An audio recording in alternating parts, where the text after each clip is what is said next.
Mitch Laurance, host of Golf Connections with Mitch Laurance, Golf Getaways. Tell me a little bit about how you came to the game of golf. Well, I was one of those guys who thought it was a really stupid game growing up in New York. Played basketball, baseball, football, the usual things. And when I was 30 years old, a friend of mine who I'd known since second grade convinced me that I should come out with him in LA. I was acting at the time, had a lot of free time. And to get him off my back, I said, all right, I'll go out with you. And remember the first phone call? He said, I'll pick you up at 6:30. I said, it's getting dark. He said, no, 6:30 in the morning. And I was hooked from the first time, mostly because I couldn't get the ball in the air. And it blew my mind that a good athlete who played every other sport, never had any trouble, literally could intuitively do everything, could not hit this ball in the air. Still ball, not moving, no crowd, nobody trying to tackle you or guard you. And I couldn't get it up in the air. And I think that part of it from the first day got me to a point where I said, there's got to be something. And I kept going back, and I wound up playing 4 times a week and getting down to a 6 at one point when I was playing a lot, and hooked ever since, more than 30 years.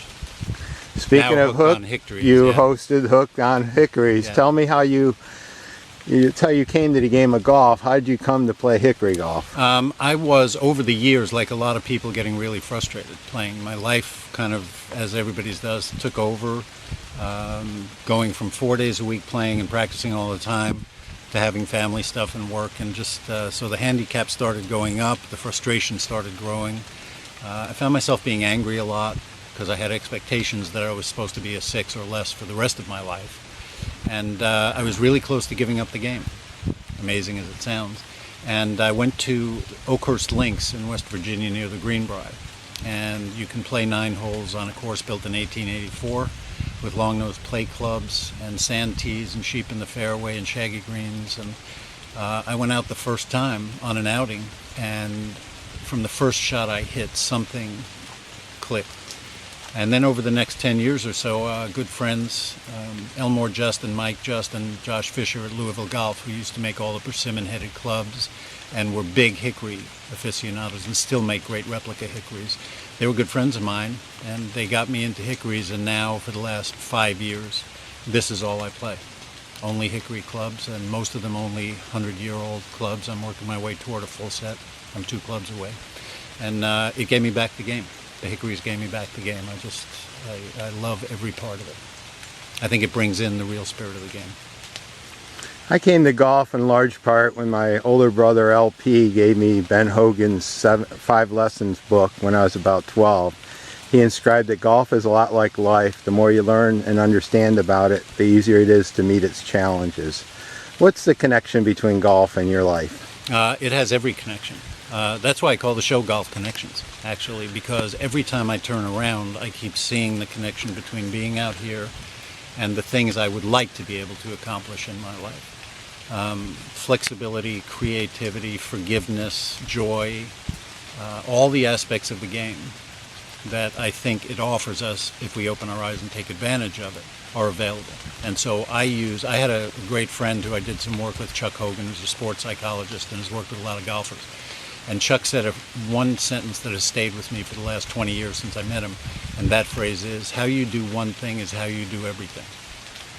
And at first I kind of looked at him because Chuck was a little strange, and I kind of went, really? And he said, go home and vacuum your house and tell me that you don't vacuum the same way that you do your work, that you interact with people. And the more I let that, and 20 years later, it still reverberates. And so how I am out here feeds how I am in life. How I am in my life feeds how I am on the golf course.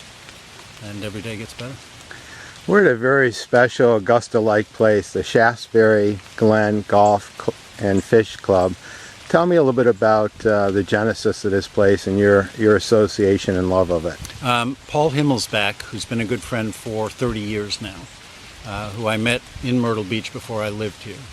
Paul came down from New York in the 80s and was responsible for the first of the Glens Group courses, which is Heather Glen, which was the best new public course in America in 1987.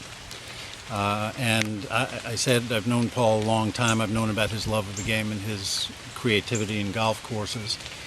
The Glens Group now comprises Heather Glen, Glen Dornick, Possum Trot, and Shaftesbury Glen, which was designed by Clyde Johnston, a great southeastern architect, along the lines of Wingfoot and A.W. Tillinghast. And this is a home course for me. I live about 10 minutes from here.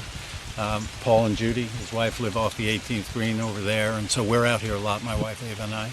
And I've played it 100 times, and every time I come and play it, I absolutely love it. I think it's a great course for amateur golfers to come. The fairways are wide.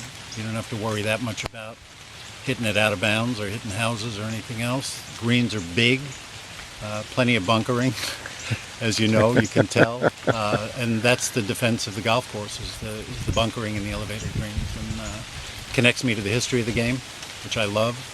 And beautifully maintained. The superintendent, Dave, does an unbelievable job here. Great greens, perfect shape. I don't know what else you could ask for. Come out and be at a place like this. So Mitch, tell me a little bit about this fellow Andy Reistetter, Andy's Golf and Travel Diary, Journey to Olympic Golf. What do you make of that guy? That's a good question. What do I make of Andy? He's such a multi-talented, multifaceted human that it's hard to pin him down. I do know he loves travel and adventure. I do know that he loves other cultures. I do know that he loves golf, certainly. I know that though he covers the PGA Tour and he gets to see the best players in the world, in my heart I think he's tied more to people like me. Weird, strange people with interesting stories who dress in knickers and play with wooden clubs. I think that's who the real Andy is. But I'm not sure. I'm going to have to keep at it and try to figure it out. Thank you for being part of Andy's Golf and Travel Diary. Thanks. It's been a pleasure being here, and I'm so glad you got to experience this and the other Glens Group courses and the Shaftesbury Suites, which are, as you know, a treat.